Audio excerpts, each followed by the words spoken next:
Bismillahirrahmanirrahim. Selamat siang. Assalamualaikum warahmatullahi wabarakatuh. Waalaikumsalam. Yang kami hormati Bu Kaprodi SI Unip, Bu Dr. Indina Putri, dan Bapak Ibu dari tim SI di Universitas Bengkulu. Terima kasih sebelumnya sudah apa sungguh-sungguh ya untuk mengerjakan UBI ini.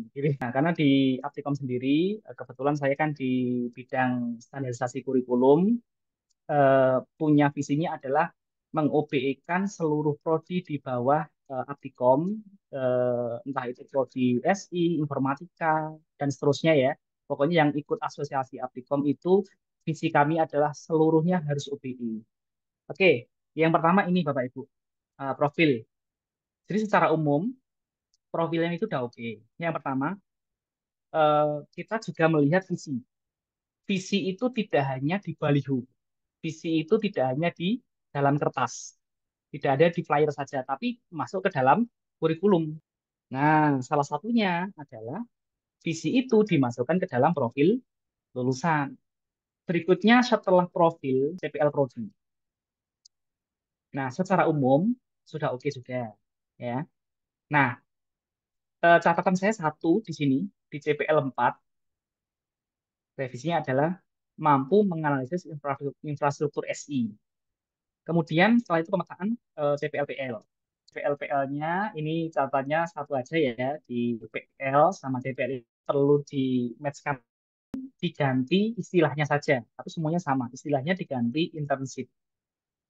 Nah, yang diganti menjadi internship atau magang. Gitu. Istilahnya aja yang direvisi. Kemudian setelah itu di CPLBK saya nggak ada komentar ya. BKMK juga oke ya, nggak ada masalah ya.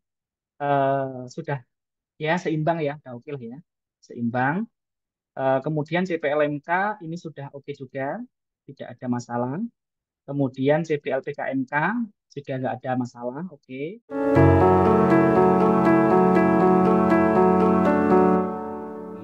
Terima kasih sebelumnya Pak Anggit sudah mereview kurikulum kita. Ya. Cuman yang saya tanyakan itu narasinya Pak atau deskripsi dari Mm, CPL-nya. Apakah mm, menggabungkan dari CPL-CPL yang sudah ada, kan atau gitu Pak ya? Atau boleh mm. membuat bahasa yang baru, narasi baru, tapi merangkum seluruh mata kuliah yang ada di mata kuliah konsentrasi itu? Atau harus membuat baru? Gimana Pak Anggit untuk solusinya? Kalau kalau di CPL atonya cuma satu, Pak. Ataunya satu? Ya, di CPL atonya cuma satu. Bidang ini atau bidang ini. Ya, kenapa? Kalau nanti kalau atonya tiga atau kebanyakan itu nanti seolah-olah peminatannya ada banyak. Nah, kalau sudah, berarti kan nanti kita harus pikirkan juga breakdown dari CPMK. Ya, apakah mau dititipkan yang sudah ada itu di apa? Tetap dicampur dengan CPMK di CPL-CPL yang lain, atau memang ini jadi eksklusif. Ya. Nah, gitu. Oke, mungkin itu Pak. Insya Allah bisa diproses nanti kalau untuk terkait dengan penambahan hal-hal itu. Enggak, Baik, enggak. terima kasih Mas Andang untuk pertanyaan. Mungkin ada Bapak Ibu yang lain ingin bertanya, lebih menekankan lagi terkait dengan kurikulum yang akan berjalan ini ya, Pak Anggit ya.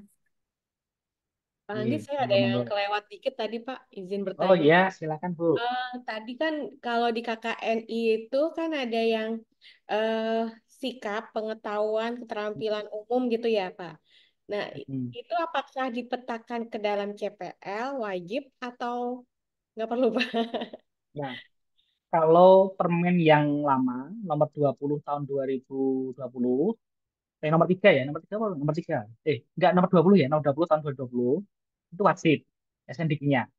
Nah, 2023 ada Permendikbud baru nomor 53 tahun 2023. Itu sudah tidak ada aspek keterampilan umum. Jadi cuma tiga aspek, Bu. Aspek sikap, aspek pengetahuan, dan aspek keterampilan. Sekarang sudah nggak ada. Oke, sih. Mm. Nah, karena memang sudah tidak perlu dipetakan kan di SNDP yang baru sudah tidak ada apa itu, sikapnya ada 10, kemudian eh, keterampilannya ada 10 itu sudah nggak ada. Kalau Gitu. yang di beberapa universitas tuh kan dia masukkan misalnya CPL 1, masuk Mhm. sikap 2, Mhm. pengetahuan nomor 3 gitu. Nah, Mhm. apakah masih perlu dibikin atau nggak usah gitu Pak? Kalau Nggak kayak tadi usah sih, nggak usah berarti Pak ya. nggak Jadi usah. kalau Kenapa? kita punya Nggak usah. CPL SI, ya udah itu aja, nggak usah kita tulis Iya, gitu Pak ya. nggak usah. Nggak usah. Sih Pak.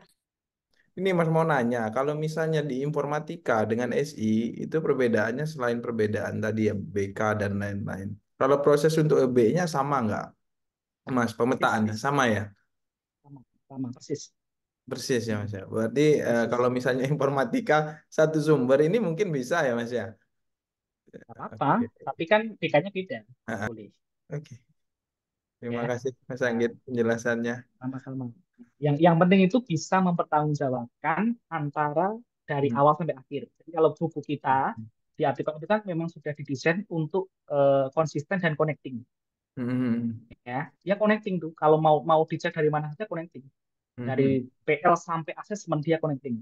Sampai Hmm. model asesmennya kita ada. Nah, sedangkan beberapa referensi OBE itu dia hanya CPL, BK, kemudian CPMK udah.